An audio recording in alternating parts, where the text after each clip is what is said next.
Here we go again. It's 43 degrees. Today is the Tuesday the 13th of January. 43 degrees in Minnesota. The snow is melting. Driveways are clean. The streets are clean, kind of.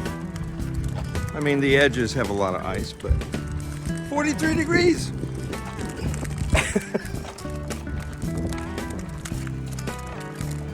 It is a little windy though. So, We can't afford the wind. yeah, we're going into the wind. When we turn around and go the other way, then the wind will be at our backs, and then it'll be even more comfortable. Drive around. You want to go all the way around? If I can make it. Okay, we'll see. I can always push you if I have to. Is that an envelope? Yeah, that's somebody's envelope. Watch out, the car's coming. Worry about that, not the envelope. No, there's a lot of money in there. No, there's no money in it. It's probably people asking for money. Yeah. You know, always looking for money. No.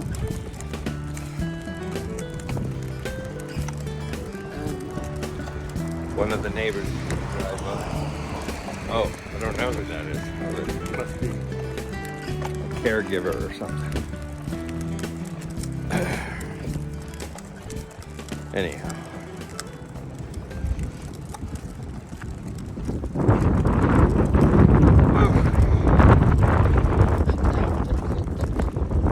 Yeah, it's a little bit of wind. Just want to know it. So,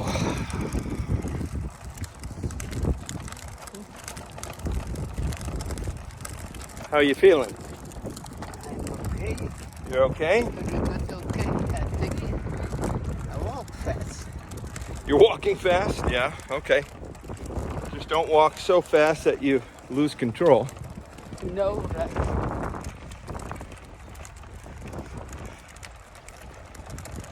And if you need to stop walking, I can always push you. Yeah.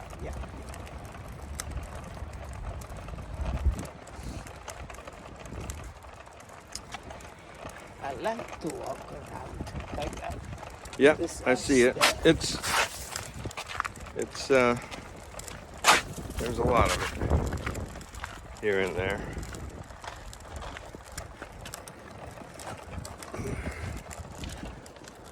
Kicking ice off the street. I wish there was a way to turn this around while doing this. The only way to turn it around is to stop the video and then continue on. So, anyway, there's a lot of this ice. Oops. There's a car coming.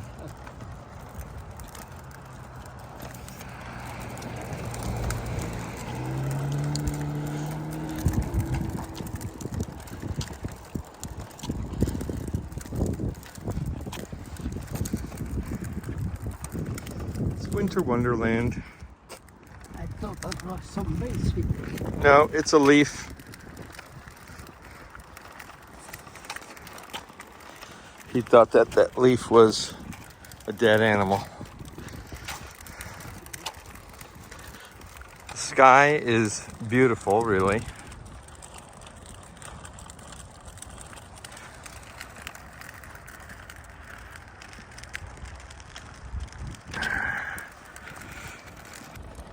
We're going to be getting more weather tomorrow and the next day, I assume. That's what they've been saying for a few days, but we'll see what happens and go from there. But it's quite pleasant right now. I don't even have gloves on, so I can hold my phone in the wind without it being bitter cold. So it's okay. Just pushing right along. We're gonna see if we can make it all the way around. We're gonna go all the way up the street again. What came from there, over there, It's like a big loop with little wigglies in it. But there's a lot of snow still piling up, or piled up. And then, oh, there's grass. Look at that. There's actual grass. Wow. That's pretty cool.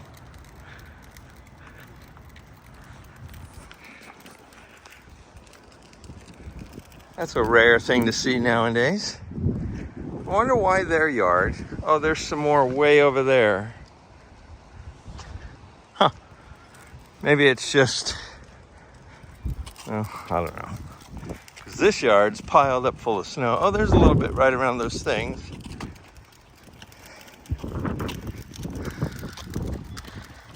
Huh.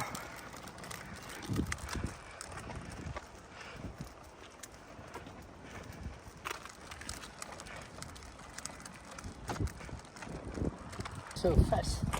If we're going uphill. You're not going so fast uphill? No, I know. It's not much of an incline, but it's enough to slow you down, huh? Yeah, you feel it. Yeah. I feel it. Yeah. Okay. That's all right.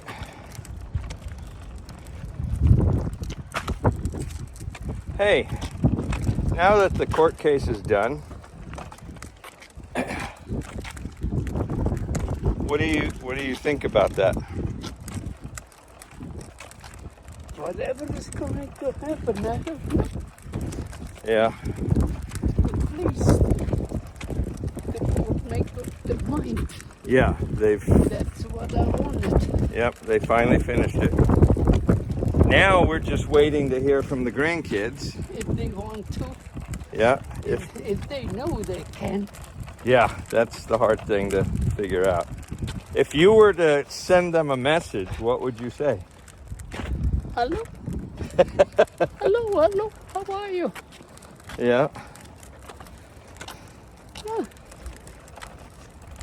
And if Joseph, Jacob, Joshua, and Madison are watching this at all, You think?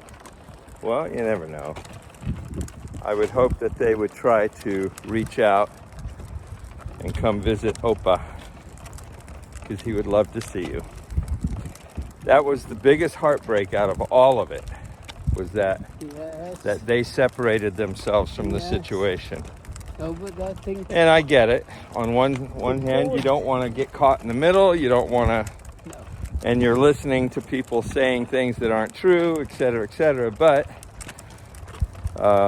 you know, I thought it made it easy on the court yeah, that they told it. But then again, yeah, it took them a long time to figure it out. yeah, it did. Too long, mates. Much too long. Yeah, 2.5 years is a long time. 3 months would have been enough.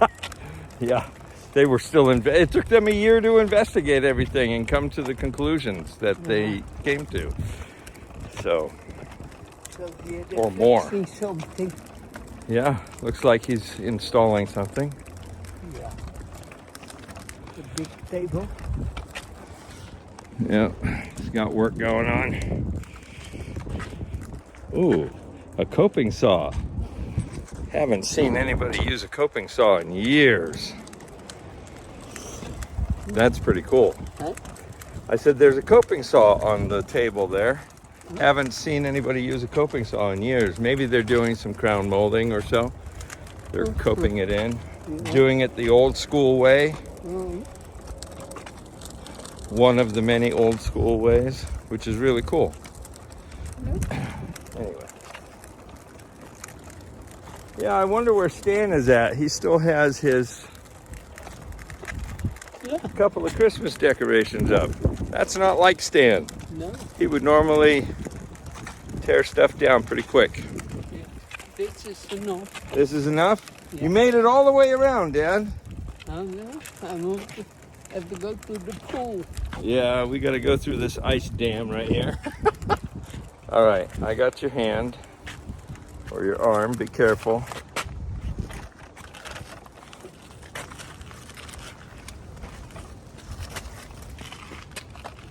I got you. All right. Solid All right. ground. We're on solid ground. We're good. All right, guys. See you in a bit. Okay.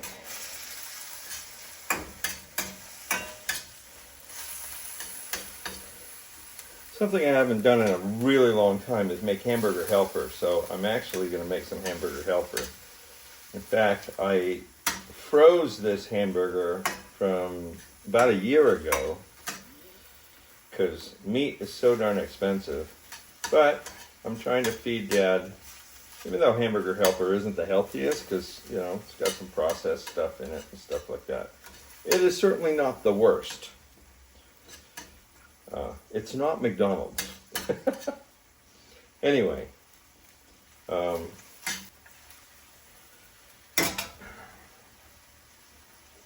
see here.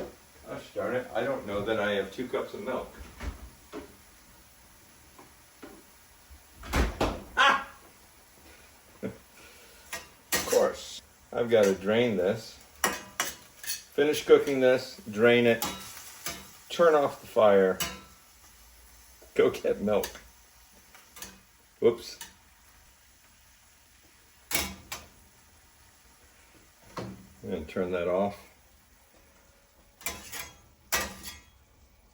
Get my lid.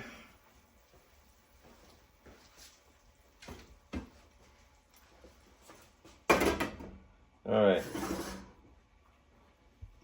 Let's go get milk. Okay, I am on my way to Costco to get milk and a few other things. I also need to get the stuff ready for tomorrow night? No, Thursday. While I'm there, I might as well get all the fixings for dinner for Thursday at Celebrate Recovery. We're having hot dogs. So some people bring chili to make chili dogs, other people bring onions, other people bring cheese, other bring, you know, so on and so forth. So it's really kind of cool. It is a team effort, but I do bring the hot dogs and the hot dog buns, so I might as well grab those. That's of course the bulk of the cost of everything, which I take care of. But one of the things I wanted to say in all of this, it's been 14 days since the case against my brother-in-law has been finalized, with him being sentenced. He was charged with 14 felony counts of theft in excess of $1,000 on each one. It was actually $420,000 that was removed from Dad's accounts.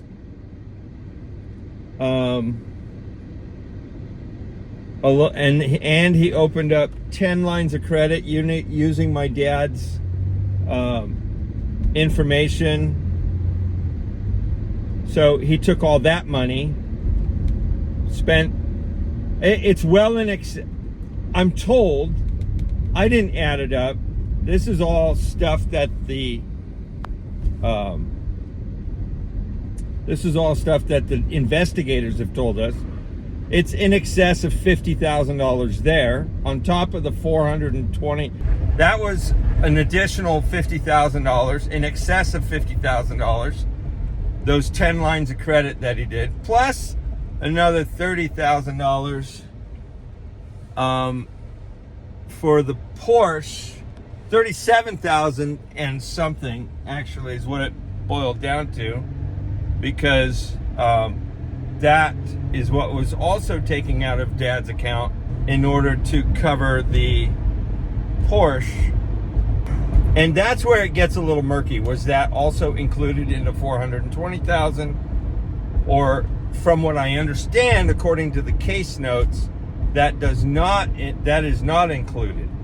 So, whatever. At the end of the day, it's just an awful lot of freaking money, right?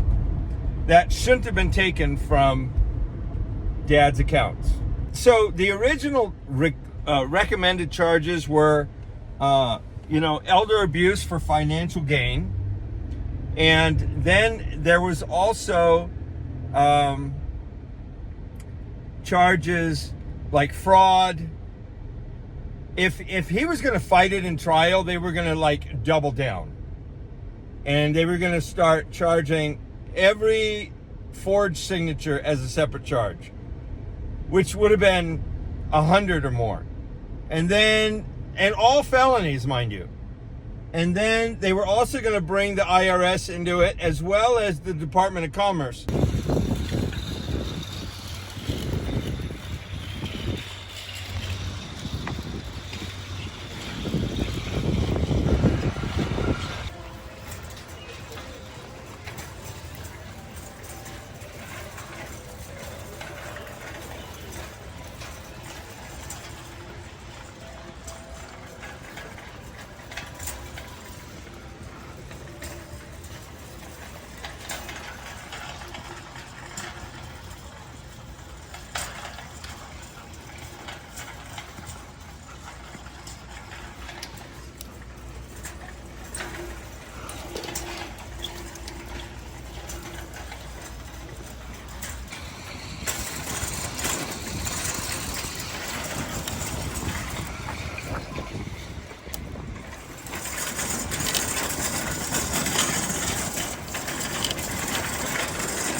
Okay, where did I park?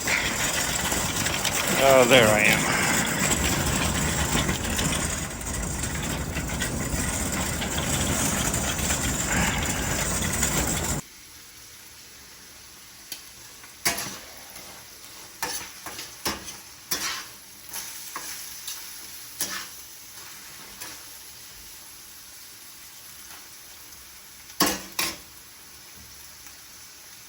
Okay, we're 2 hours later.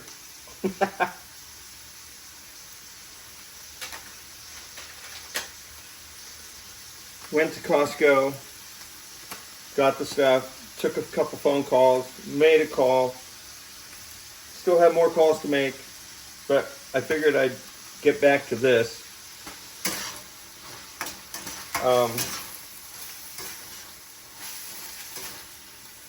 I'm actually making some more noodles to add to these noodles because it'll make it stretch a little further. Maybe get an extra serving or two for Dad. The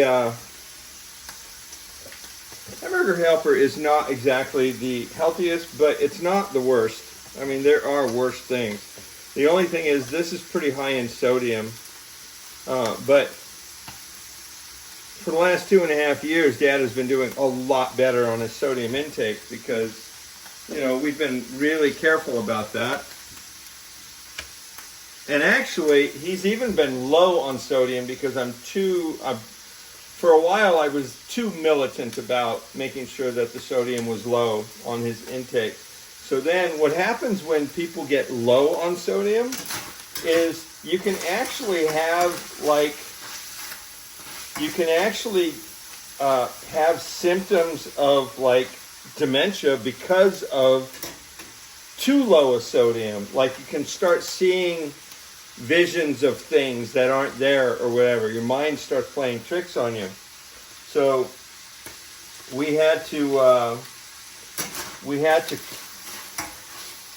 increase his sodium first.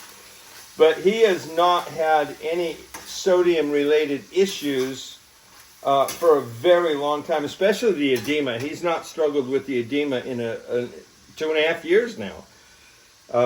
Where his legs, he was having to put, because of all the McDonald's that he was being fed by my brother-in-law and sister, he had to put his legs in ice buckets every night, 5-gallon ice buckets full of ice and water in order to contain the swelling and the pain that he was going through on a nightly basis. He hasn't had to do that since then. Since I first got here 970 something days ago now. I think I meant 973 or 974.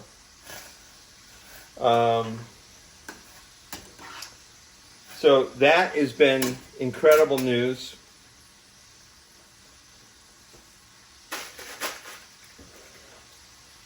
But for the rest of it, I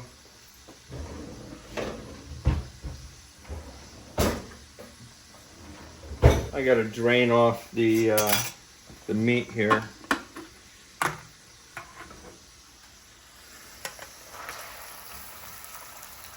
Which is easy to do, providing, of course, I try and manage this. There we go. Using a strainer, dripping it into a separate container so it doesn't go down the drain. For somebody who did a lot of plumbing in my 34 or 5 years of home and building maintenance and construction and remodeling, whatever you do, don't run grease down your drains, ever. Always put it in a separate container, because otherwise you'll be calling somebody like me or a plumber, which is even more expensive than me by a lot. I remember in California there was that guy who would always advertise $99 any drain, you know, any home drain except for your main line. $99 to clean out a drain, which is great.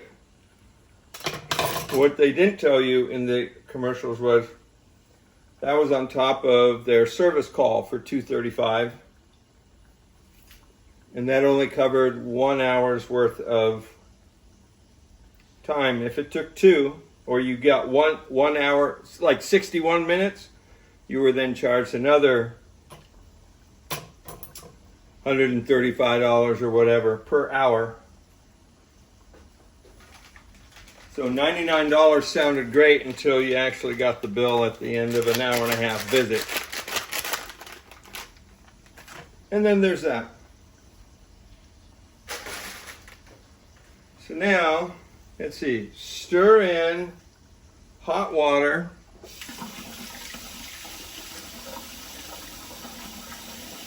Sauce mix, 1 pouch of pasta, and heat to boiling. Oh, and the milk, 2 cups of milk. So I need 1.5 cups of water.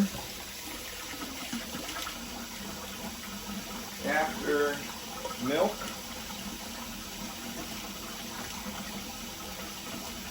cup and a half of water, hot water,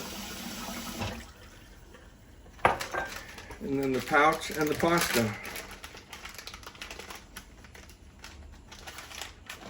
Oh, come on.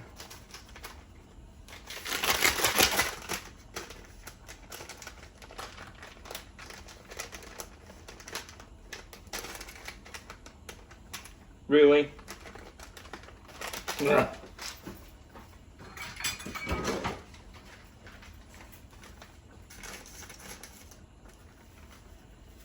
Oh, for crying out loud. Wrong one.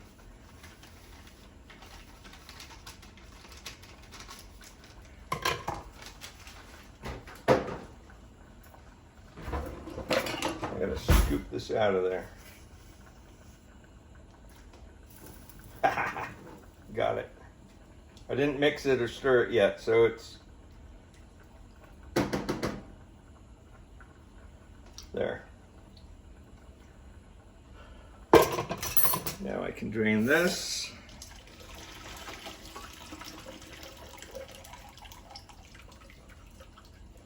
Add this in here.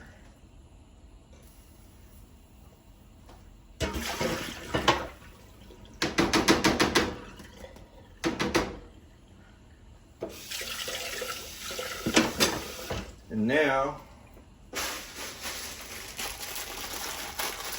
I almost don't have a big enough pot.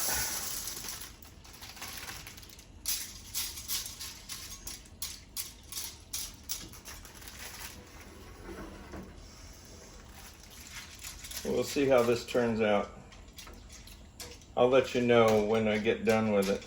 If you haven't noticed,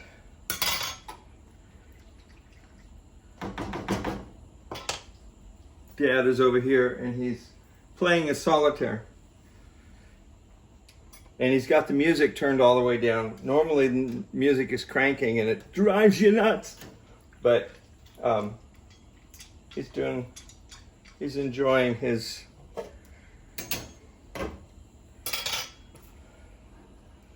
All right, I'm gonna cook this and I'll come back to you. Yummy. This is actually quite good.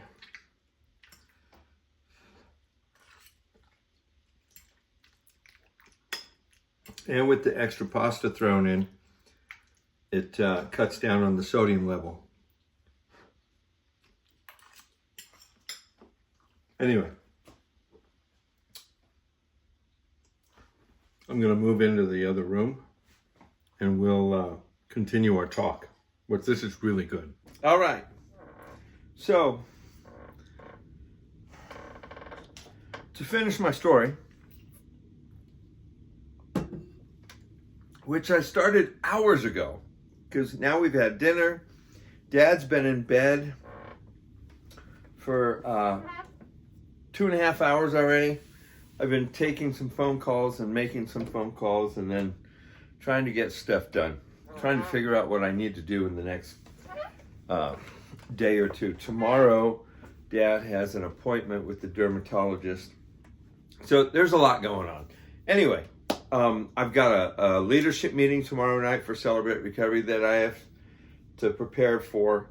And then also I'm teaching the lesson on powerlessness on Thursday night at Celebrate Recovery. So we have a lot going on.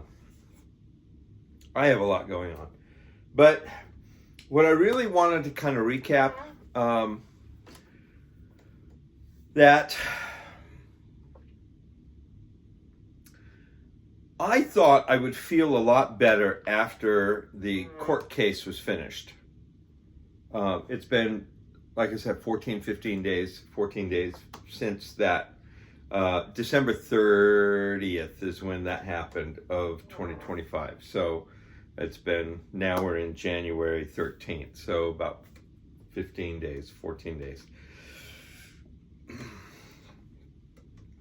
I thought reading my victim impact statement would be a really freeing moment. And on one hand, it was. We were heard. We were heard by the judge. We were heard by the prosecutor. And, you know, the probation department heard it. The defense heard it, and Mark heard it. Of course, his family wasn't there to support him or anything like that. I don't know why not, but whatever.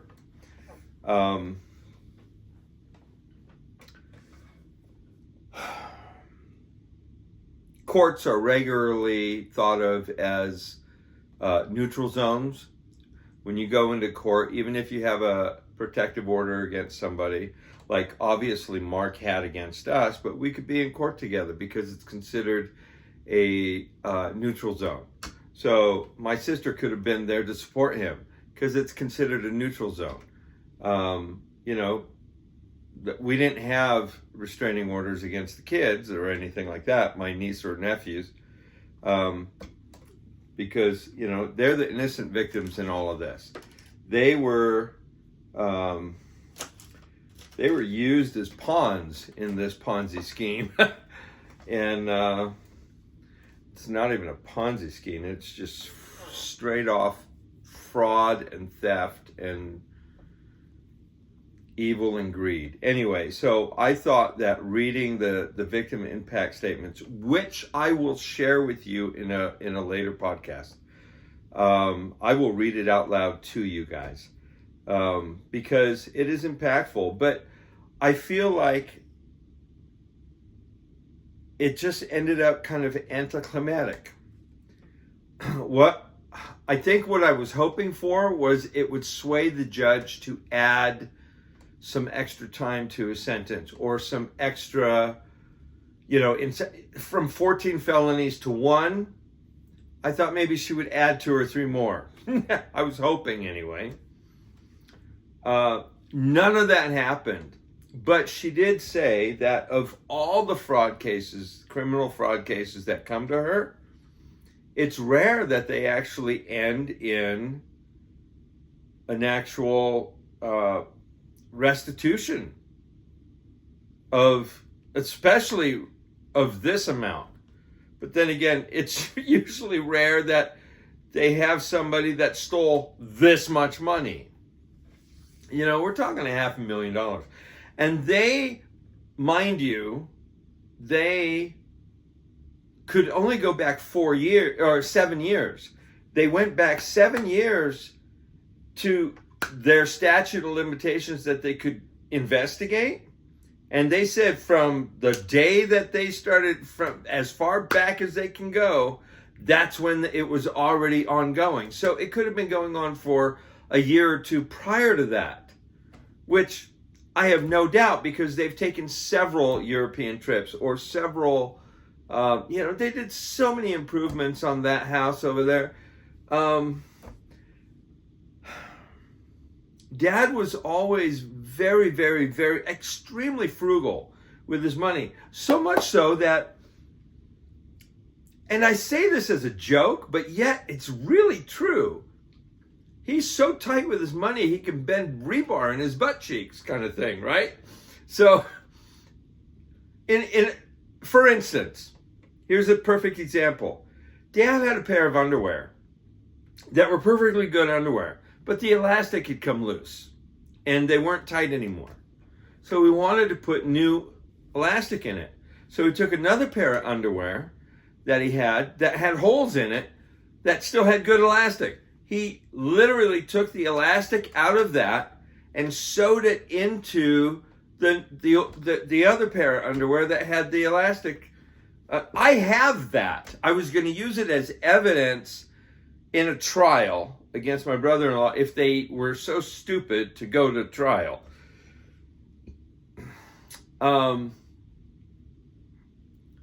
There was so much overwhelming evidence, right?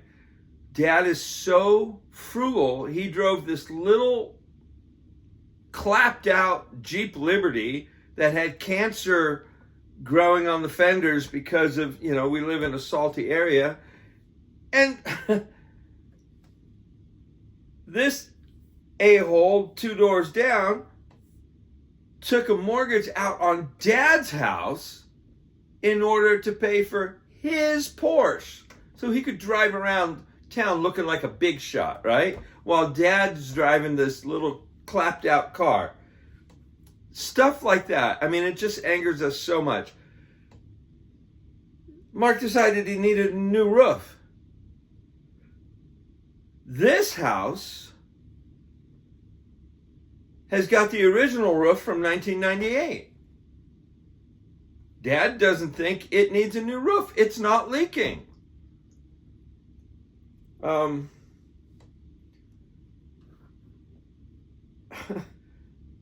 All these years that Dad and Mom have lived here, oh, by the way, today would have been Mom's 98th birthday. There are so many things about our story that in all the years, like for instance, all the years that this is where I was going with it when I got distracted about Mom's birthday. Dad and Mom have their own trash cans, right? We always had our own trash cans. Out here in Minnesota, it's like $100 a month for the trash service, because you have 2 trucks that come 4 times a month or 5. They come every week and they unload all your trash and haul it to the dump. they did not want to spend the $100 on their own trash cans. So they would throw their crap into Dad's trash can every week instead of taking the money. And I mean, they were stealing Dad's money anyway for all these years. So what the hell? Why not buy your own trash cans, right? But so in the summertime, it gets kind of humid and it gets kind of icky out here, right? And there's farmland out here too, beyond like 5 minutes drive from Woodbury. And so there's a lot of flies. And what happens is they never bothered. They threw away so much food. This is the crazy thing about it, right? They used to say, or Mark said in a hearing 2 months ago, he said, I was just trying to feed my family. My God, they threw away so much food. They would refuse to eat leftovers. All the kids, none of them. They oh no, that's trash. It's no good anymore. Throw it away. But do you think they would throw it in a bag in the trash can?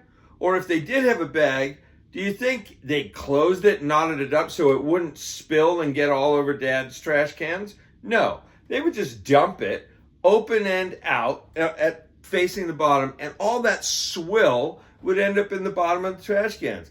Well, over time, that collects. It just gets stinky and dirty. And the trash cans out here do not get parked outside because the HOA doesn't want any, they don't want to see trash cans outside. So, the joys of HOA living. It sucks. Anyway, so you got to bring them inside. So all these flies would fill the garage, and they every time you open the door, 2 or 3 or 4 of them would run into the house, right? So they're always in the house.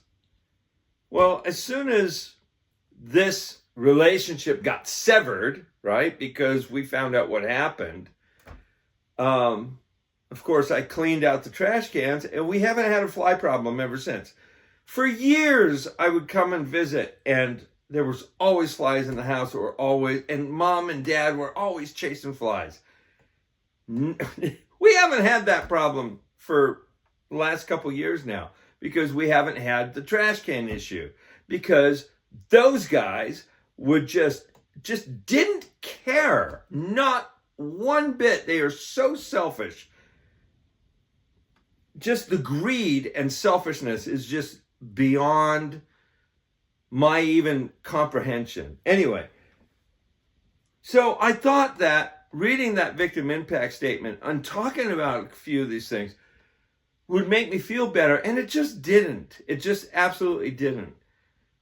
And I thought that once this chapter was over, we could let it go and just move on. And although, that's what we have to do, it is what we have to do. I just don't have a sense, and Dad certainly doesn't have a sense of moving on yet either. He's glad it's over. He's glad that it's finally over after 2.5 years. But there's no satisfaction for him. He doesn't get to see his grandkids, which is the biggest tragedy for Dad. I think it's a tragedy as well, but the lies that they've been told, that they've been living with for the last 2.5 years, that I don't even know what's going on in their family and their family dynamics, whether they even talk to their kids, whether their kids totally, when you know that your parents have been stealing from your grandparents all these years to make up this facade of a look of success, just to find out it's all been a lie. I can't imagine being able to look at, if I knew that my dad was ripping people off, I could not look at him with any kind of respect or dignity. But I know that that's not my dad. But their kids, I can't imagine coming to the realization that your folks are just POSs. I don't get it. So does it feel good that it's done? Yes. Does it feel good that we even had to go through this? Absolutely not. Does it feel good? Do we have any kind of sense of satisfaction? No, because they're still POSs, right? they're still living the lies.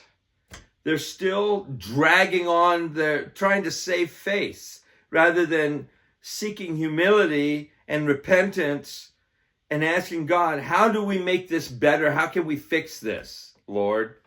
That's what I wish would happen. It could have happened 2.5 years ago when we first tried having these conversations with Mark. All he did was he lied and then ran out the house pissed because we found out. And he knew we found out. He knew he got caught.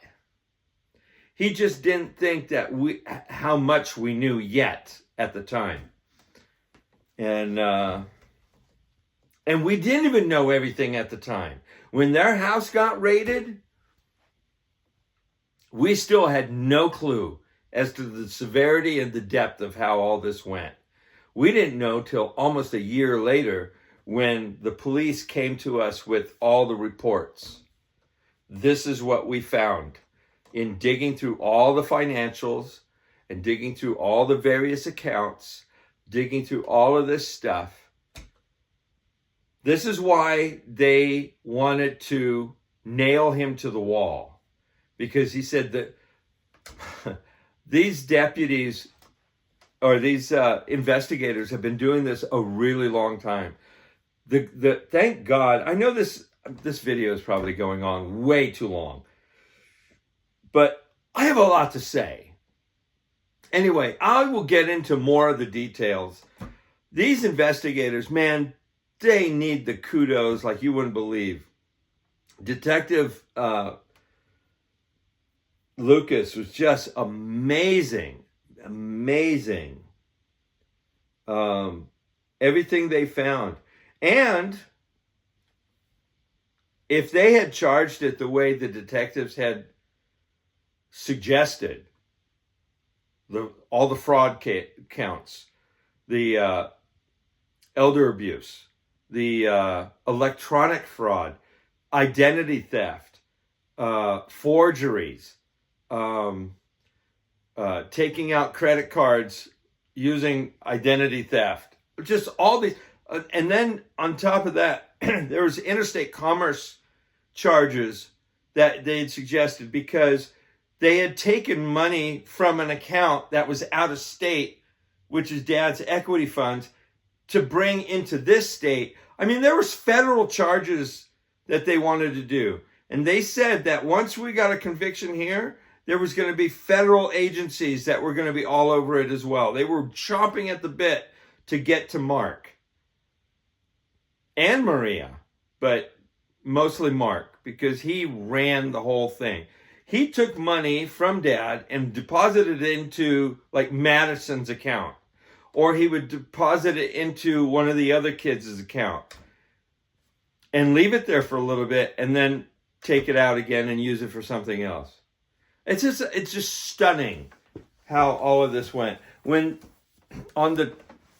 What brought me here in May of 23 started the February before, when they took out $32,000 out of Dad's equity account by faking, pretending, calling up over there, pretending on the phone that he was Dad. They have the recordings. They sent the recordings. They record all the conversations. They sent the recordings to us so we could give them to the detectives. I have them. Well, the detectives have them now. But it's all part of the evidence. That Mark called pretending he was Dad to get $32,000 from the accounts over there into his account. The following day or day after that, he started making plans and booking hotels in Europe and in Germany and so on and so forth, and making plane arrangements and booking tours and all this stuff for 9 of them. 9 people. Not my dad. No. He can't come along. He would slow them down, right? He's too old. Man, that guy walks circles around them. In this video, you'll see that we went for a walk earlier today. He's 94 years old, and he's still going pretty quick. He doesn't have the stamina he did two and a half years ago, but he could have enjoyed a trip. You think they'd bring him along? No. Did he want to? Probably not. Should he have been? Probably. It's his money. They should have never gone to begin with. Ever. But all those trips were paid for by Dad. Every single one of them. Oh, it's just, it makes your blood boil the more you think about it, the more you talk about it, the more I talk about it. But there are so many different things that I can share with you. It's just unbelievable. Anyway, I just needed to get this off my chest. I wanted the world to know. If you have elderly parents, please, please, please make sure that your siblings or your in-laws are not taking advantage of them. Please make sure that they're not swindling them, manipulating them, taking advantage of them. Please make sure that the people who are left to supposedly care for them are taking good care of them, that they have the elderly people's best interest at heart, not their own filthy greed. Please. Too much of this goes on. And here's the stunning part. When we started learning of our case, we then started learning of a lot of other cases, even within our neighborhood. There's a lot of elderly folk that live in the neighborhood. Oh yeah, something like that happened to me too. My daughter-in-law did this, and my son did this when he was on drugs. And the stories are just endless. I keep hearing so much of it. It's unbelievable. There were times in my life where I borrowed money from Dad. There was one time my work truck went down and I needed to get it fixed. I mean, it went down and went down hard. It was not running. And then I got behind on rent. And so I borrowed $5,000 from Dad. And, but I worked and paid it off. And there was another time where he gave me money to put a down payment on my townhouse that I bought in Westminster. So there are things that Dad did offer to help us with, to help me with when I had my boys. So, but that doesn't mean you steal it all, I would have never have stolen money from him as an adult. I did as a teenager. Dad used to put, and this is horrible that I'm admitting this, but I mean, it's the truth. It's what I did. I was a teenager. And I had found, I was going through I was looking at his suit coats one night. And they were gone. They had gone somewhere and they left my sister and I alone in the house. And I was going through his suit coats, checking out his suit coats in his closet because he had some nice suit coats. And I don't know why I was fascinated with them, but in one of the pockets, on the inside pocket, I found a couple $100 bills. And I took one. And I think I went to the store the next day and I bought some stuff or whatever. Well, of course I got caught and I got the belt.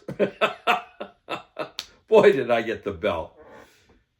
So I've stolen from my dad like that, but never in the way that my sister and her husband have done. Just unbelievable. And for some reason, they used to look down on me for whatever reason. You know, that they kept in contact with my ex, my second wife. They kept in contact with her over the years. And of course, all the smack talk, right? And they're making shit up because neither one of them know the truth about really what happened. My ex-wife, I don't know what kind of smack talking she did, but I had heard some stories. And my sister made it a point to stay connected with her. The same that she did with my first wife. Made a point to stay connected. Why? Who knows? For dirt on me. For whatever reason. All we've done is help her out, bailed her out. When she came back from college after being strung out on drugs and stuff, I helped her out by letting her stay with me. And what did she do? She turned my roommate against me. You know? That kind of stuff. She's always been conniving and manipulating and trying to screw over the family in one way or another, apparently. And this time she did it good.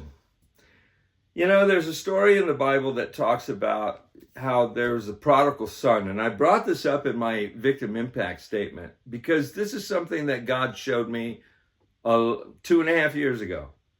And that was that, you know,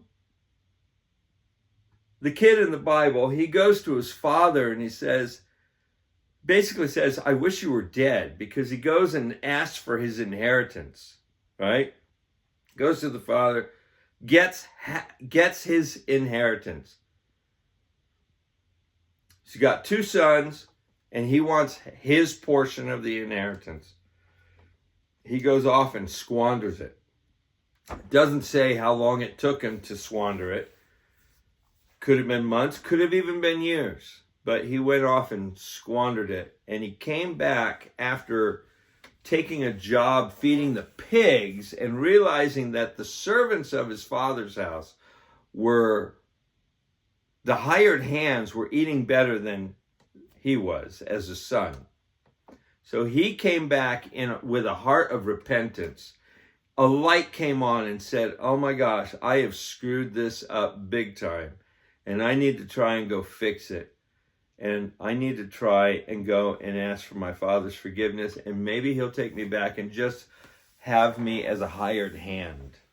Because then at least I know that I'll be able to eat better than what I am here. I'm looking at the half-eaten corn cobs that they're feeding the pigs and looking at that as good food.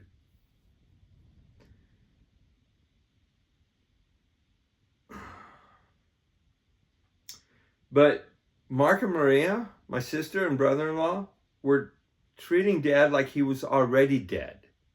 They were just taking whatever they thought they could take and spent it however they wanted to spend it.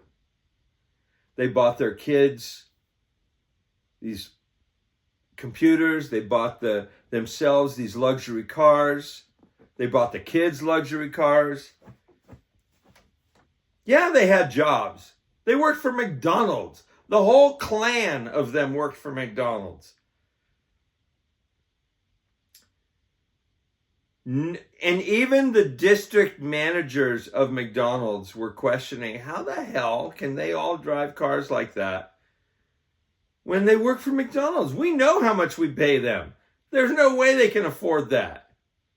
And then live, taking the trips that he does and living in a house like he does. There's no way that they can do that on the salary that we pay them. They even had questions. Anyway,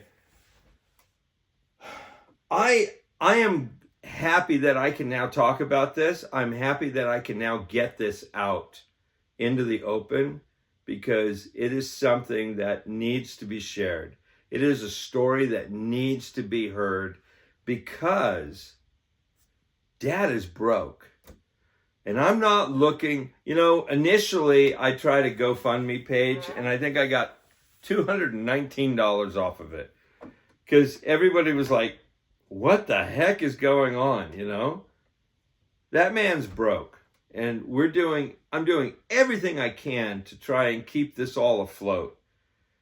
I don't get to go to work like anybody else because I have to always be with him to protect him and to take care of him and to make sure, like, if he falls, somebody's right there all the time to take care of him.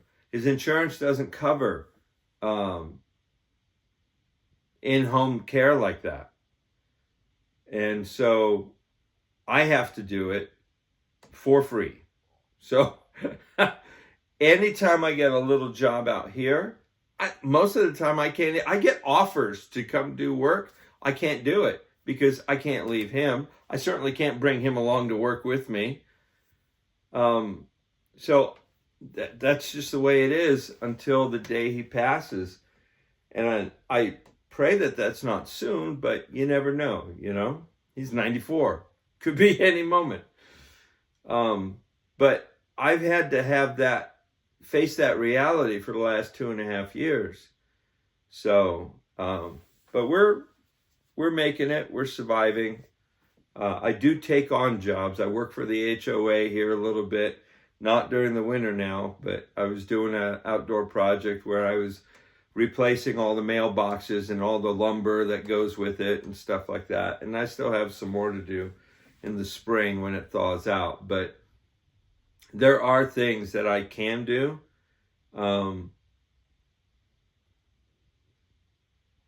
But this has not been easy by any means. And everything that he worked for, everything that he earned, has been taken from him. We're still living in the house, thank God. Even that's a little sketchy at this point. But we're hoping that that God pulls us through, and He will. He's been so good to us, so faithful. If it wasn't for Dad's faith in the Lord and my faith in the Lord, I think we both would have gone postal. Anyway, I look forward to sharing more stories with you in coming weeks and months, in next episodes, and so on and so forth. I will try and keep it down to like 20 minutes or whatever for each one, but I know today is long. But I just wanted to let you guys know where we're at with this. Why our story went national news in August of 24. It made the papers, and I was getting phone calls from the East Coast to the West Coast. Hey, is this you guys? I have friends all over the place, but they were calling me saying, is this your story? Yep, that's our story. Fun stuff. Anyway, if you hung out for the whole video, I appreciate it.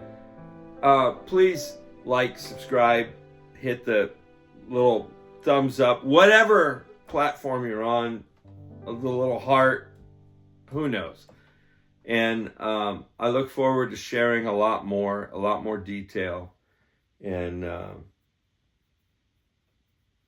just keep us in prayer, would you? I'd appreciate it. God bless you. Talk to you later. Bye.